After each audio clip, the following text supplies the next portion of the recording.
Bonjour à tous et bienvenue dans cette nouvelle vidéo. C'est Pensées qui me bouffent la vie. Nous sommes sur le 3e épisode. Je ne sais pas si vous avez déjà vu les premiers épisodes. Cette série de vidéos, je les ai tournées et je les tourne pour que l'on puisse discuter ensemble autour de ce côté un peu mental qui vient nous empêcher de mieux gérer notre poids, de perdre du poids, au moins d'arrêter d'en prendre et d'être totalement serein avec notre image corporelle et notre alimentation, notre relation à la nourriture. On s'est rendu compte que bien souvent, toutes ces pensées un petit peu qui venaient de l'extérieur ou alors qu'on avait testé et qui ont été vraies pendant un moment, nous coincent dans un cercle vicieux en me mettant des règles, des limites.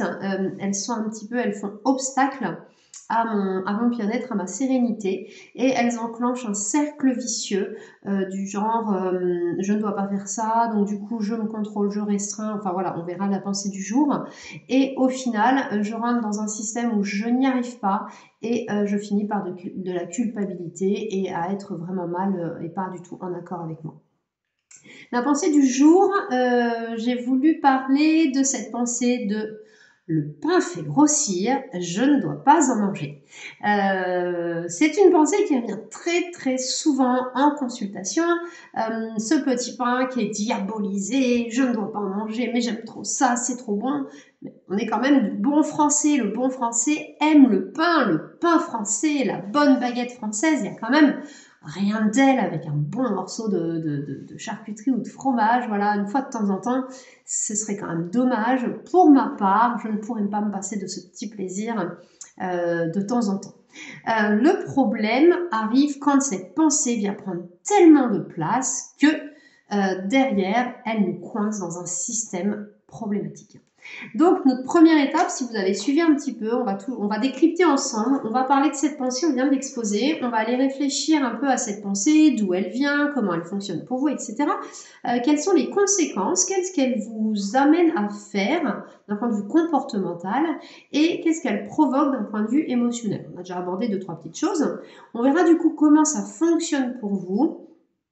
Je vous donnerai peut-être une petite information par rapport à ça parce que des fois, simplement j'ai cette pensée, j'ai l'information, oh bah c'est cool, ça m'aide, eh bah ok, donc je vais pouvoir mettre en place des choses et ce sera génial, vous aurez gagné en flexibilité et on sait que la flexibilité, c'est la clé d'une alimentation beaucoup plus sereine et d'une meilleure gestion de son poids. Si on n'arrive pas à gagner assez en flexibilité pour mettre en place des choses et que ça devienne serein, que ça s'apaise, on ira creuser un petit peu, voilà, ces conséquences, comment ça marche, quels sont les besoins réels et qu'est-ce que je pourrais faire ou essayer d'entraîner mon cerveau à penser autrement. Donc, je vous propose déjà de vous donner de revoir cette pensée, le pain fait grossir, je ne dois pas en manger.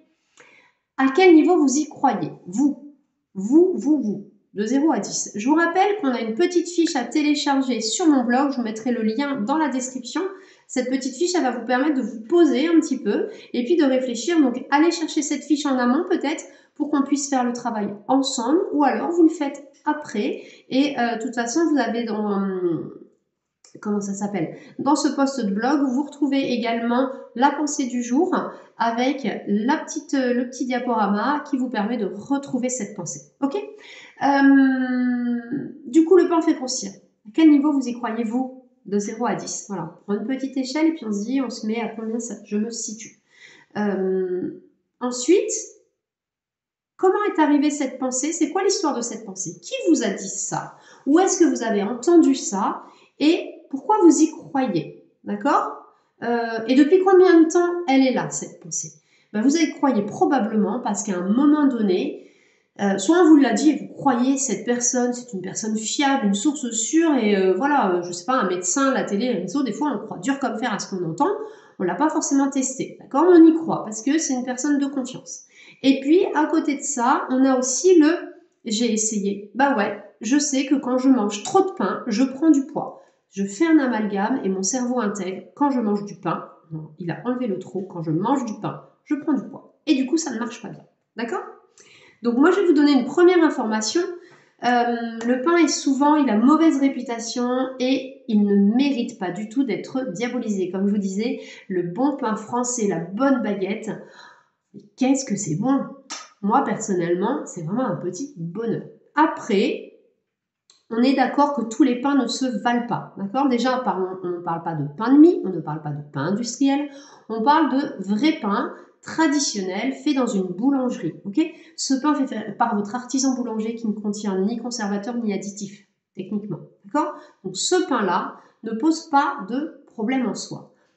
Par contre, en effet, la quantité compte puisque c'est l'équilibre et l'apport énergétique sur votre journée qui va faire que si je suis en excès, forcément, je vais prendre du poids. D'accord?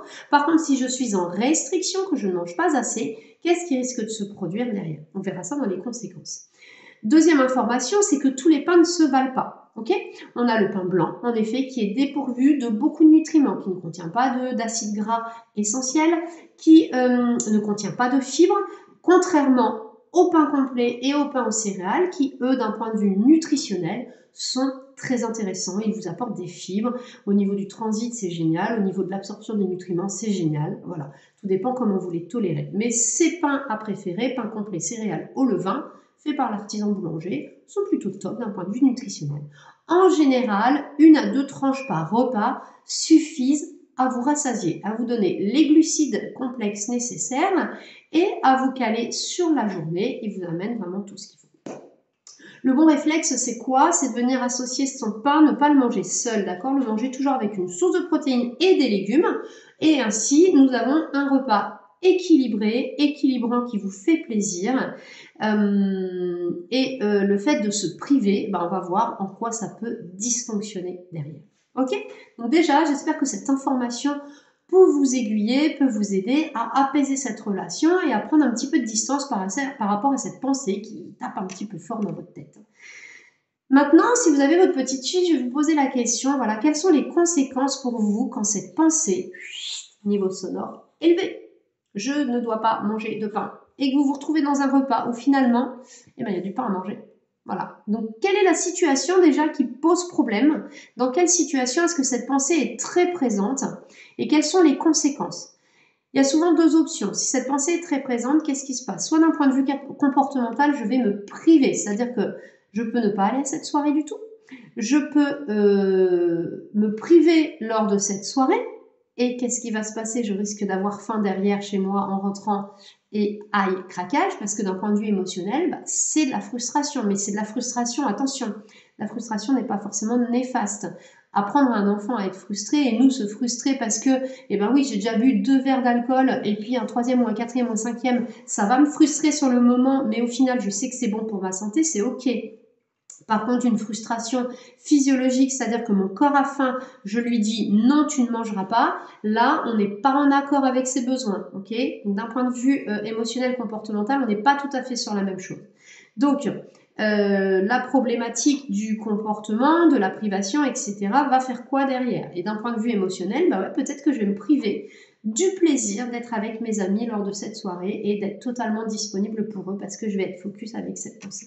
Donc je vous laisserai réfléchir à vous, qu'est-ce qui se passe et dans quelle situation. Du coup, une fois que vous aurez posé ça, posez-vous la question de 0 à 10, comment ça marche pour vous? 10, c'est parfait, ça marche super bien. Ok, du coup, pas de problème, il n'y a rien de cassé, j'ai rien à réparer, c'est génial, ne changez rien, tout va bien pour vous. Essayez de bien choisir votre pain et tout sera parfait. Deuxième option, ça marche pas tellement parce que derrière, il y a des frustrations, il y a des craquages et du coup, vous perdez le contrôle, ce sentiment de non-maîtrise qui pose un réel problème. Donc, je vous laisserai mettre un petit chiffre un petit peu. Ensuite, vous allez réfléchir à ces besoins réels. Ok? Ce besoin réel, c'est peut-être simplement de la faim. Donc, si j'ai faim, que je ne mange pas de pain, que je me prive de manger le pain parce que j'ai faim, parce que c'est terrible, cette histoire. Si cette baguette de pain là, elle me fait trop plaisir, mais j'en veux pas, il y a quand même un besoin de vous faire plaisir et qu'il n'est pas répondu, voilà. Dans chaque situation, il va y avoir un besoin différent, d'accord? Après, il y a ce besoin aussi d'être rassuré et de vous sentir efficace sur votre perte de poids. Aujourd'hui, vous êtes dit, je mange pas de pain pour perdre du poids, je contrôle, ça me rassure. Ouais, mais ça marche pas, d'accord? Il y a peut-être un autre moyen de me rassurer. Peut-être de m'autoriser des petites quantités pour venir flexibiliser gentiment cette pensée qui parle un petit peu fort. Voilà. On pourra en discuter. Si vous avez besoin qu'on en discute en perso, il n'y a pas de problème. C'est avec plaisir que je répondrai à vos questions. Et l'idée, pour venir réparer ce truc qui marche pas, parce que l'idée c'est ça, c'est si ça marche, je vais pas vous aider à réparer quoi que ce soit, on va pas réparer un truc qui fonctionne. Par contre, si ça marche pas, eh bien je vais vous laisser réfléchir à ça. Vous avez l'habitude maintenant ou pas? On prend de la distance, du recul, et on se place en tant que parent ou adulte face à un enfant. Un enfant, est-ce qu'on lui dirait tu manges pas de pain parce que tu es trop gros? Ou parce que tu veux perdre du poids, tu manges pas de pain? Qu'est-ce qu'on dirait? Ce serait quoi le conseil, en une phrase, en un mot, en une expression qu'on pourrait donner à cet enfant? D'accord? Je vous laisse générer ce conseil, et ce conseil qu'on va s'entraîner à générer petit à petit dans les situations qui posent problème, pour que cette nouvelle pensée, ce nouveau conseil, vienne faire baisser un peu le son ici et monter le son. Et observer derrière comment ça fonctionne. Comment ça fonctionne quand ce conseil bienveillant qu'on donnerait à un enfant vient prendre un peu plus de place et que l'autre qui vous interdit totalement de manger du pain prend un peu moins de place. Comment ça marche pour vous? Qu'est-ce qui se passerait d'un point de vue comportemental, émotionnel? Voilà. Est-ce que ce ne serait pas un peu temporisé? Et ce nouveau conseil, à combien vous y croyez pour cet enfant? Je dis bien. Parce qu'on a du mal à supporter le conseil pour soi et être bienveillant avec soi. Mais pour cet enfant, à combien vous y croyez? Okay. Et du coup, pour cet enfant, à combien vous croyez à cette première pensée? Je ne dois pas manger de pain, ça fait grossir. Je vous laisse cheminer, travailler, poser des choses, voir comment ça évolue. Et surtout, la chose hyper importante à faire, c'est réobserver derrière quand vous arrivez à générer cette pensée. Donc, c'est un entraînement, d'accord? Vous allez vous entraîner à tracer un nouveau chemin qui n'existe pas. Ok? Le chemin automatique, c'est le chemin de la restriction très souvent. Ne mange pas de pain, ne mange pas de pain, ne mange pas de pain, ne mange pas de pain. Ce blabla mental vous a tellement parlé fort que c'est ancré dans votre cerveau comme une cicatrice, d'accord? Donc pour que ça cicatrise, il va falloir arrêter de l'emprunter. Ça veut dire essayer d'emprunter un autre chemin, créer autre chose au niveau neurologique. Peut-être mange un petit bout de pain pour te rassasier et c'est ok, et on verra ce que ça dit, d'accord? Et on verra comment ça évolue d'un point de vue comportemental et émotionnel. Est-ce que ça fait peur? Parce que peut-être que ça fait peur de lâcher un petit peu, et à ce moment-là, on viendra se rassurer. Ou peut-être qu'on met un peu de barrière encore, je mange un petit bout et je vois ce que ça donne, d'accord? Et on va observer comment évolue ce sentiment de maîtrise et comment évolue ce besoin d'efficacité et de meilleure gestion de votre poids et comment évolue votre relation avec la nourriture. Je vous laisse réfléchir à tout ça, je vous laisse aller télécharger la fiche, peut-être revoir la vidéo avec la fiche si vous ne l'avez pas fait en amont. Je vous laisse m'envoyer des commentaires, m'envoyer vos questions, c'est avec plaisir que j'y répondrai. Et sur ces belles paroles, je vous souhaite une très belle journée, une très belle soirée, ça dépend à quel moment vous regardez cette vidéo. Et je vous dis à la semaine prochaine pour une nouvelle vidéo. Prenez soin de vous, à bientôt.